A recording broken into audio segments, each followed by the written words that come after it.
குழந்தைகளா, இந்த கதையில நம் தண்ணீரின் அருமை பற்றி தெரிந்து கொள்ள போகிறோம். ஒரு மாலை நேரத்தில் சிவா பாதி குடம் தண்ணீரை மண்ணில் ஊற்றி கொண்டு வருகிறான். ஏன் தண்ணீரை வீணடிக்கிற சிவா? தண்ணி தான் நிறைய இருக்குல்லம்மா. அருகில் இருந்த வண்டி மாமா இதை பார்த்து அமைதியா நின்றார். தம்பி சிவா, நீ தண்ணீரை வீணடிக்கிறதை தினமும் பார்க்கிறேன். ஒரு சிறிய செய்தியை சொல்கிறேன், கேட்கிறாயா? மாமா, இது பெரிய விஷயமா? சும்மா கொஞ்சம் தண்ணீர் தான்.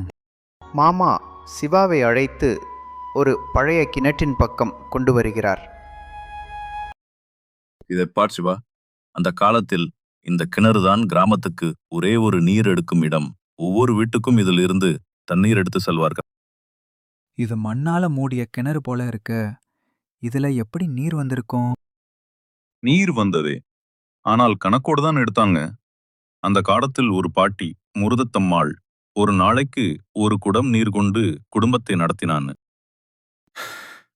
ஒரே குடமா? அது எப்படி சாத்தியம் மாமா? அந்த காலத்தில் தண்ணீரை விலையில்லாத செல்வமாதை பார்த்தாங்க சிவா. குளிக்க, சமைக்க, குடிக்க அந்த ஒரு குடம்தான்.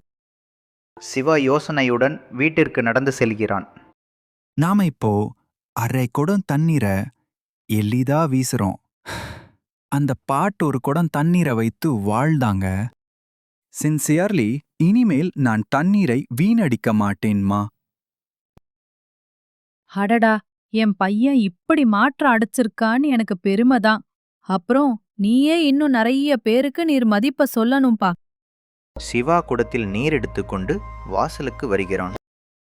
வண்டி மாமா அருகே நின்று சிரித்தபடி பார்த்து கொண்டிருக்கிறார்.